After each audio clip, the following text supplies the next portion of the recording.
قرآن عظیم میں اللہ رب العزت ارشاد فرماتا ہے وَقَلِيلٌ مِّنْ عِبَادِيَ الشَّكُورُ، میرے بندوں میں شکر کرنے والے بہت کم ہیں۔ اور یہ بات صحیح ہے کہ بندے پر بے شمار نعمتیں اللہ تعالیٰ عطا کیا ہے، بے شمار ہیں۔ وَإِن تَعُدُّوا نِعْمَتَ اللَّهِ لَا تُحْصُوهَا، اگر تم اللہ کی نعمتوں کو گننا چاہو گے تو شمار نہیں کر سکو گے۔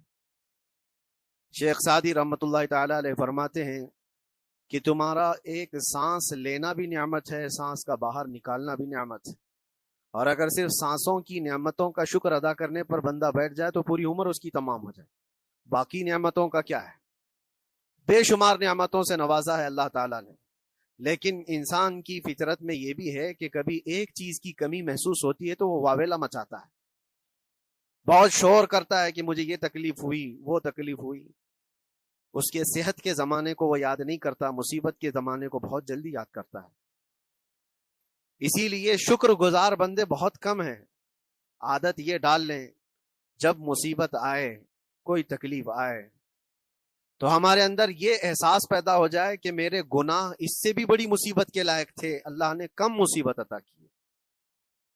جب کوئی بیمار ہو جائے، جب کبھی کسی آفت میں مبتلا ہو جائے تو یقیناً درد تو ہوتا ہے، آدمی سہن نہیں کر پاتا، لیکن احساس دل میں یہ پیدا کرے اگر وہ انصاف کرنے پر آئے رب تبارک و تعالی میرے ہر گناہ کے بدلے بڑی بڑی سزائیں دے سکتا ہے، میں چھوٹی سی سزا میں ملوث ہوں، اللہ کریم اس کا شکر ہے۔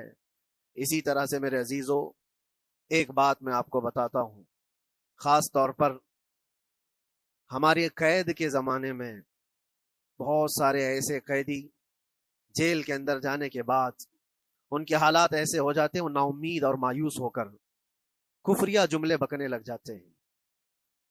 ان کے حالات ایسے ہو جاتے ہیں کوئی خدا نہیں، اگر ہوتا تو ہماری سنتا، بہت کچھ عبادتیں بھی کرتے ہیں، نہیں جب قبول ہوتی ہے تو مایوس ہو جاتے ہیں۔ تو یہ تو اندر کے حالات ہیں، باہر بھی کسی کے ساتھ ایسا ہو سکتا ہے۔ میں تو 10 سال سے دعا کر رہا ہوں، اولاد ہی نہیں ہوئی، کوئی یہ کہتا ہے شادی ہو گئی 10 سال ہو گئے بچے نہیں ہو رہے ہیں، کوئی یہ کہتا ہے کہ میری بیٹی کا رشتہ ہی نہیں ہو رہا، ہر وظیفہ کر لیا، ہر دعا کر لیا، پھر یہاں سے نا امیدی، نا شکری۔ یہ جملے انسان کو کہاں تک پہنچا دیتے ہیں۔ ایک بات میں آپ کو بتاؤں، مولا علی کرم اللہ وجہہ الکریم کی یہ حکمت بھری بات ہے، ارشاد فرماتے ہیں جب کبھی مصیبت آئے اللہ کی طرف سے تو یہ امتحان ہے یا سزا ہے، کیسے پتا چلے؟ ظاہر سی بات ہے، ہر کوئی یہ کہتا ہے یہ تو اللہ کی طرف سے امتحان ہے، آزمائش۔ ہم بھی اندر تھے تو یہ بار بار احساس دلایا جاتا تھا، اور بعض لوگ یہ کہتے تھے کہ اللہ کی طرف سے آزمائش ہے، امتحان ہے، اس کو گزار لیجیے۔ بعض مرتبہ امتحان ہے اور بعض موقعوں پر سزا ہے، اور سزا کب ہے اور امتحان کب ہے یہ کیسے پتا چلے؟ بہت بڑا فارمولہ ہے۔ مولا علی کرم اللہ وجہ الکریم فرماتے ہیں جب کبھی تم پر کوئی مصیبت آئے تو یہ دیکھ لینا ان مصیبتوں کے دن میں تم اگر اللہ سے زیادہ قریب ہو گئے ہو، دعا زیادہ کرنے لگ گئے ہو، وظیفے زیادہ کرنے لگ گئے ہو، تو اس کا مطلب ہے کہ اللہ تعالیٰ تم کو امتحان میں رکھا ہے۔ اور اگر مصیبتوں کے آنے کے بعد بندہ دور ہو جاتا ہے اللہ سے، پھر وہ بپھر جاتا ہے، گناہ زیادہ کرنے لگتا ہے، تو سمجھ لو یہ سزا میں ملوث ہے۔ اب سب کی زندگی میں یہ مصیبتیں جب آتی ہیں تو خود اپنے آپ کو ریئلائز کرے، احساس کر کے دیکھے کہ مصیبت آئی ہے تو میرے ہاتھ میں تسبیح آ گئی یا پھر گالی گلوچ، مصیبت یا آفت آئی ہے میرے گھر پر تو میں عبادت اور نماز کی طرف زیادہ جا رہا ہوں یا پھر عیش و عشرت کی طرف زیادہ جا رہا ہوں، تو تمہیں خود پتا چل جائے گا کہ تم اللہ کی طرف سے امتحان میں ہو یا پھر سزا میں ہو۔ میرے عزیزو، بہت مقامات ایسے ہیں جہاں پر بظاہر مصیبت کی حکمت ہمیں نہیں معلوم ہوتی کہ کیوں آئی یہ مصیبت، کیوں دی گئی ہے ہمیں ایسی تکلیف۔ اسی کا نام تقدیر ہے کہ اللہ تعالیٰ کے لکھے ہوئے پر راضی رہنا یہ مومن کی شان ہے۔ مومن کو ہمہ وقت اللہ تبارک و تعالیٰ کی طرف سے لکھی ہوئی اس تقدیر پر راضی رہنا ہے۔ آپ کو میں ایک بات بتا دوں، حضرت ابو جندل ایک صحابی ہیں، مکہ مکرمہ میں ایمان لائے، رسول پاک صلی اللہ تعالیٰ علیہ وسلم جب ابھی مکہ میں تھے، اس وقت غریب صحابہ کو کفار مکہ، مشرکین مکہ کس طرح سے پکڑ کر مارتے تھے، کیسے کیسی سزائیں دیا کرتے تھے۔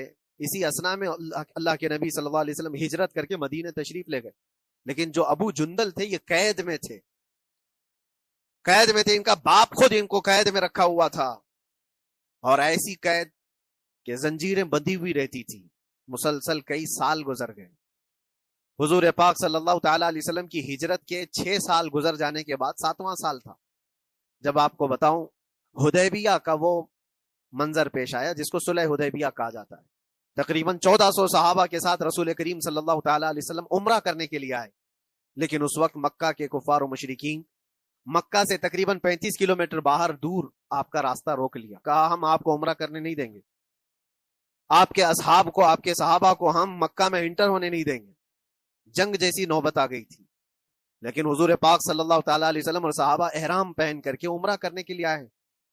تو پھر درمیانی راستہ یہ اختیار کیا گیا. حضور پاک صلی اللہ علیہ وسلم نے فرمایا کہ ہم صلح کر لیتے ہیں, کچھ ایگریمنٹ ہو جائے ہمارے اور تمہارے درمیان, جنگ نہیں کریں گے آج سے, جنگ بندی ہو جائے.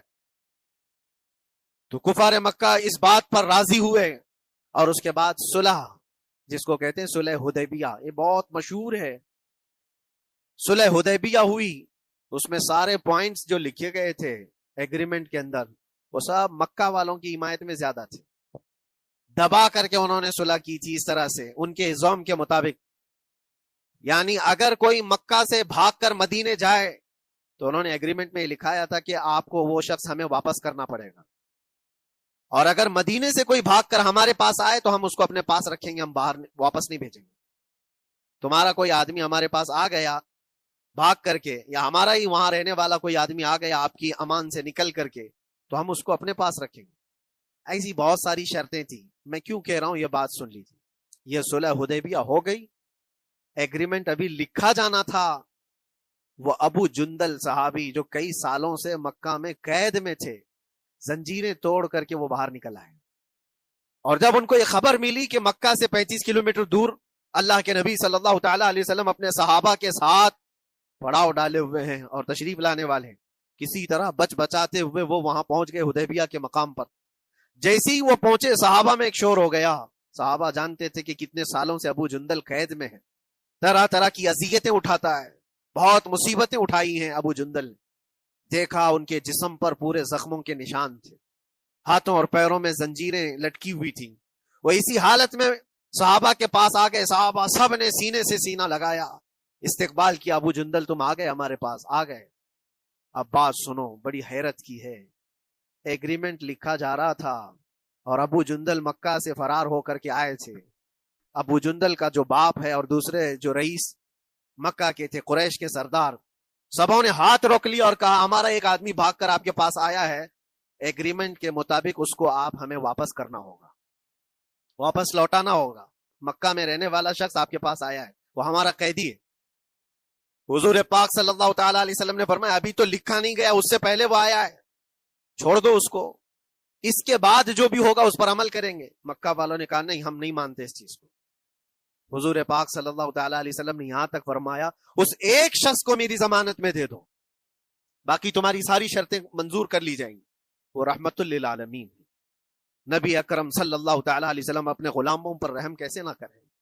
جب ان حالات میں دیکھا ابو جندل کو, تو صحابہ بھی حضور کے پاس آئے اور کہا یا رسول اللہ صلی اللہ علیہ وسلم صلح کیوں کر رہے ہیں, ان کے ساتھ جنگ کریں گے ہم, ان کو ہم نے بدر میں, احد میں, خندق میں ان کے ساتھ جو مقابلے کی ہمیں تجربہ ہے, ہم ان کے پرخچے اڑا دیں گے, آپ اجازت دیں ہم جنگ کریں گے. اللہ کے نبی فرماتے ہیں میں جو دیکھ رہا ہوں وہ تم نہیں دیکھ رہے ہو, اللہ کا حکم نہیں ہے جنگ کرنے کا, صلح ہے. صلح ہو گئی, لکھا جا رہا تھا, اور یہ ابو جندل آئے. آپ جب حضور پاک صلی اللہ تعالی علیہ وسلم نے فرمایا ٹھیک ہے ایگریمنٹ کے مطابق ابو جندل کو مکہ واپس بھیجنا پڑے گا, اتنا فرمایا تھا حضور نے, ابو جندل دھاڑے مار مار کر رونے لگے, اور صحابہ کو جا کر کے اپنے زخم دکھانے لگے کہ دیکھو مجھے واپس بھیجا جا رہا ہے, مجھے واپس بھیجا جا رہا ہے. تو صحابہ کے اندر بھی جوش تھا. اپنا آدمی جب کوئی اتنا مظلوم ہو, اتنا مار کھایا ہو, اور پھر واپس انہی ظالموں کے سامنے اس کو بھیجا جانا ہو, تو کیا کیفیت ہوگی. تو وہ ابو جندل سارے صحابہ کے بیچ میں چھپ چھپاتے ہوئے رو رہے تھے. اللہ کے نبی صلی اللہ علیہ وسلم تشریف لائے اور فرمایا ابو جندل میں کہہ رہا ہوں واپس چلے جاؤ, واپس جاؤ, مکہ جاؤ. تو انہوں نے کہا یا رسول اللہ صلی اللہ علیہ وسلم ان زخموں کے ساتھ واپس جاؤں. اللہ کے نبی صلی اللہ علیہ وسلم نے فرمایا ہاں ابو جندل اللہ کی مرضی یہی ہے, اور اللہ کا نبی وہی کہتا ہے جو اللہ کی مرضی ہوتی ہے. یہ میں کہہ رہا ہوں بظاہر تکلیفوں کی حکمت ہمیں معلوم نہیں ہوتی، لیکن ہمیں عمل کرنا چاہیے.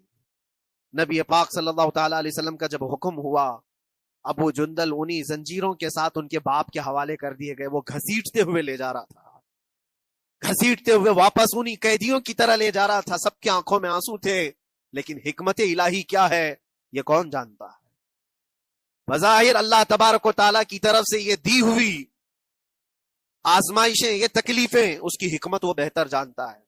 جب ابو جندل کو واپس کیا گیا، ایک سوال اٹھتا ہے میرے عزیزو. یہ میں قید کی حالت میں رہ کر کے ایک شخص نے مجھ سے سوال کیا تھا، آپ تو اللہ کے نبی صلی اللہ تعالیٰ علیہ وسلم کی ناموس کی بات کرتے ہو، حضور کی محبت کی بات کرتے ہو، ان کے عشق کی بات کرتے ہو، اور یہ بھی کہتے ہو کہ نبی پاک صلی اللہ تعالیٰ علیہ وسلم دستگیری کرتے ہیں، اپنے غلاموں کی مدد کرتے ہیں، تو اتنے دنوں سے کیا آپ نے حضور کو نہیں پکارا؟ کیا رسول پاک صلی اللہ تعالیٰ علیہ وسلم سے محبت اور عشق کی بات کے بعد آپ نے بھیک نہیں مانگی؟ اس وقت یہ واقعہ یاد آیا، میں تو ابو جندل کے پاؤں کے ناخن کی مٹی کے برابر بھی نہیں. وہ صحابی رسول تقریباً ان کے متعلق کہا گیا ہے 6 سے 8 سال تک وہ ان کی قید میں رہے. تو کیا رسول پاک صلی اللہ علیہ وسلم کو خبر نہیں تھی؟ خبر تھی. لیکن ہوتا ایسا ہے کہ جو جتنی محبت کرتا ہے اتنے ہی امتحانوں سے گزارا بھی جاتا ہے، اس کو امتحان دینے پڑتے ہیں. اسی لیے بار بار میں یہ بات کہتا ہوں، حضور پاک صلی اللہ تعالی علیہ وسلم کی ناموس کی بات کرنا، عظمت رسالت کی بات کرنا، یہ حلوے پراٹھے کھانے کا نام نہیں ہے. یہ شہادت گہے الفت میں ہے قدم رکھنا. لوگ آسان سمجھتے ہیں مسلمان ہونا. حضور پاک صلی اللہ تعالی علیہ وسلم کی شریعت طاہرہ کو بچانے کے لیے ہی تو، حضور کی ناموس کی حفاظت کے لیے ہی تو مولا امام حسین نے اپنی گردن دے دی، اپنے بچوں کی قربانی دے دی، اپنا عیش آرام سب تیاگ دیا. یہ ساری قربانیوں کے بعد ہی اس امتحان سے بندہ نکلتا ہے. وہ امام احمد بن حنبل جن کے سینے میں 5 لاکھ حدیثیں محفوظ تھیں، رسول پاک صلی اللہ علیہ وسلم کی 5 لاکھ حدیثوں کے حافظ، لیکن بغداد کے ظالم حکمرانوں نے ان کو ننگی پیٹھ پر کوڑے مارے ہیں. پہلی مرتبہ 100 کوڑے، دوسری مرتبہ پھر 100 کوڑے، تیسری مرتبہ پھر 100 کوڑے. اتنے میں تو آدمی مر جاتا ہے. امام احمد بن حنبل کی پیٹھ جھک گئی تھی. میرے عزیزو، یہی ہے جس کو ہم کہہ رہے ہیں شہادت گہے الفت میں ہے قدم رکھنا. اگر تم سچا ایمان رکھتے ہو تو پھر آزمائش بھی ہوگی. اللہ کریم قرآن میں فرماتا ہے فَلَيَعْلَمَنَّ اللَّهُ الَّذِينَ صَدَقُوا وَلَيَعْلَمَنَّ الْكَاذِبِينَ. اللہ تبارک و تعالیٰ ضرور آزمائے گا سچا کون ہے اور جھوٹا کون ہے. مصیبتیں آئیں گی، آندھیاں آئیں گی، لیکن جمے رہو، ڈٹے رہو. اللہ رب العزت سے کبھی بھی اپنا رشتہ نہ توڑو.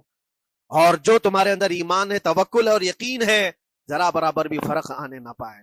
آج نہیں قبول ہوئی کل ہوگی، کل نہیں قبول ہوئی پرسوں ہوگی، کبھی نہ کبھی تو دعا قبول ہوگی. دنیا داروں کے دروازے کھٹکھٹاتے ہیں تو ایک نہ ایک دن دروازہ کھلتا ہے. وہ ارحم الراحمین ہے، وہ ارحم الراحمین ہے، دروازے کھولتا ہے. لیکن وہ بہتر جانتا ہے کہ اس وقت دروازہ کھلنا چاہیے.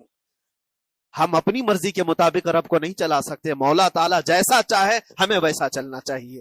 ایک بات اور میں بتا دوں، سید، یہ تو دوسرے لوگوں کی بات ہے جس میں ہمارے قصور ہیں، ہمارے جرم ہیں، ہمارے گناہ ہیں، جس کی وجہ سے مصیبتیں آئیں گی. لیکن اللہ کے نبی کا کوئی گناہ نہیں ہوتا. جو نبی ہوتے ہیں وہ معصوم ہوتے ہیں.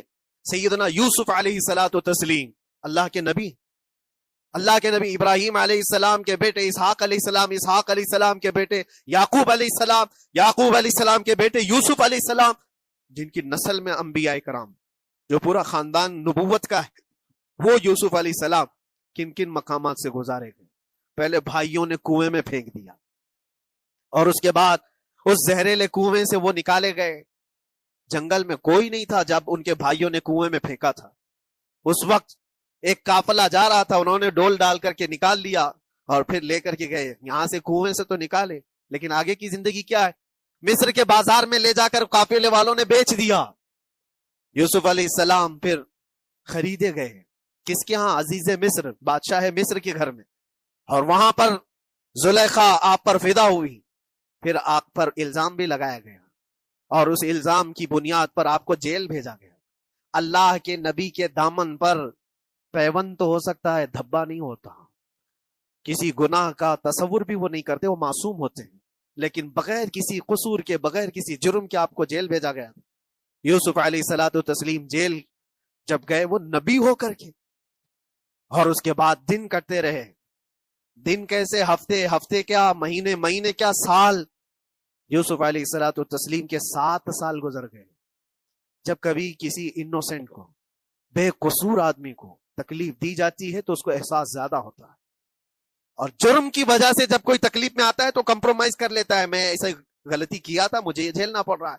لیکن جس کا جرم ہی نہیں، نہ کردہ گناہ کی سزا جب دی جاتی ہے بندہ بہت بکھر جاتا ہے، ٹوٹ جاتا ہے.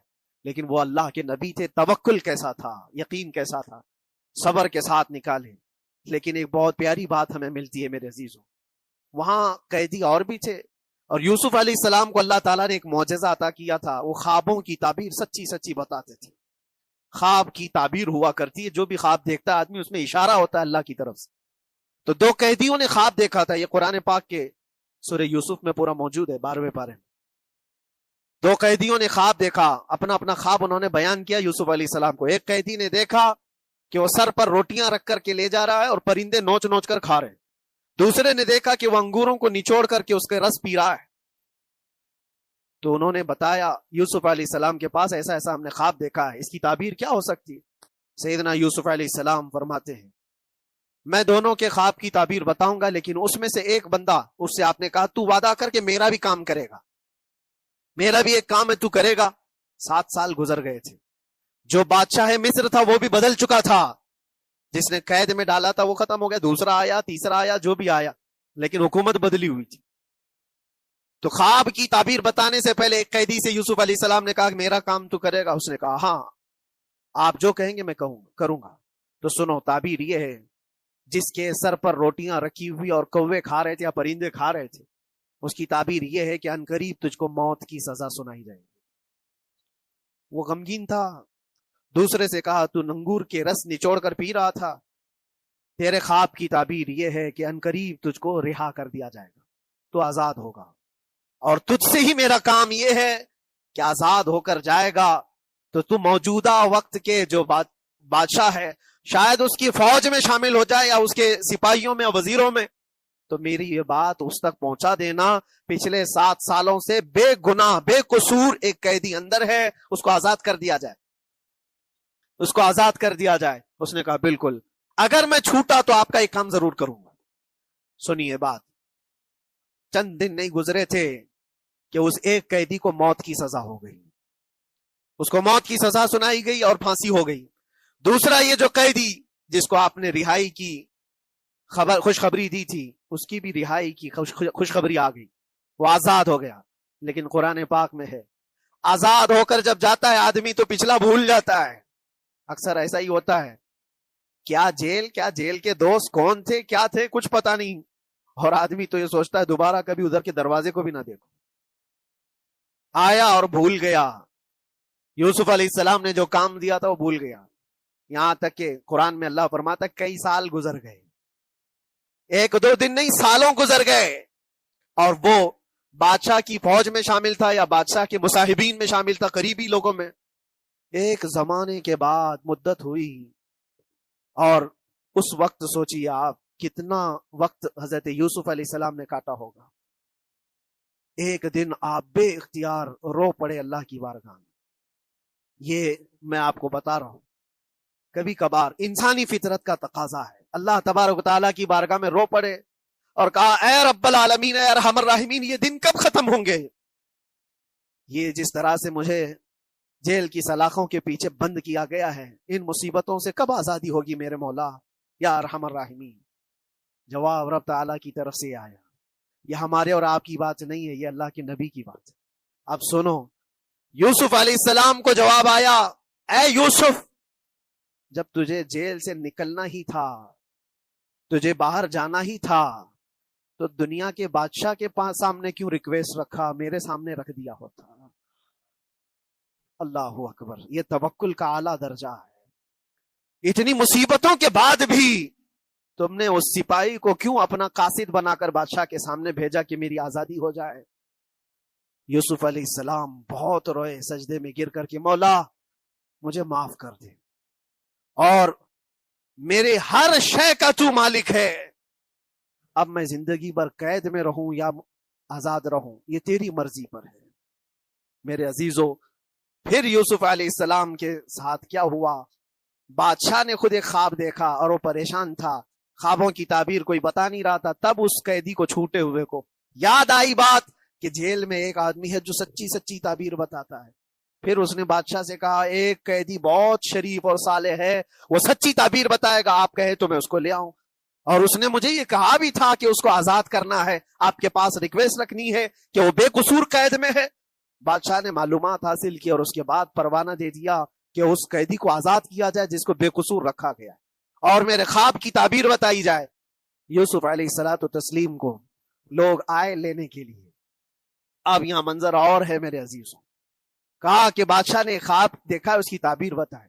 آپ نے تعبیر تو بتا دی کہ کیا ہونے والا ہے اگلے 7 سالوں میں بادشاہ کے ساتھ، یہ ساری تعبیر بتائی، لیکن جب آزاد کرنے کی بات آئی تو آپ نے کہا رہنے دو، اب مجھے قید میں، مجھے قید میں رہنے دو، اس لیے کہ آپ کو یہ احساس ہوگا کہ میں بادشاہ کے پاس کیوں رکھا ہے اس مقدمے کو۔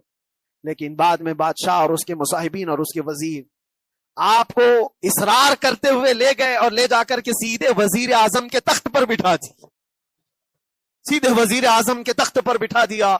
پھر رب تبارک و تعالیٰ نے فرمایا اے یوسف، جب تک ہم چاہیں تب اندر رہے گا آدمی، اور جب ہم چاہ لیں باہر تو پھر اپنی مرضی سے کوئی اندر بھی نہیں رہ سکتا۔ حقیقت ہے میرے عزیزو، جب مصیبتوں کے ختم ہونے کا وقت آئے پھر پوری دنیا کھڑی ہو کر کے بھی تم کو مصیبت نہیں دے سکتی، تکلیف نہیں دے سکتی۔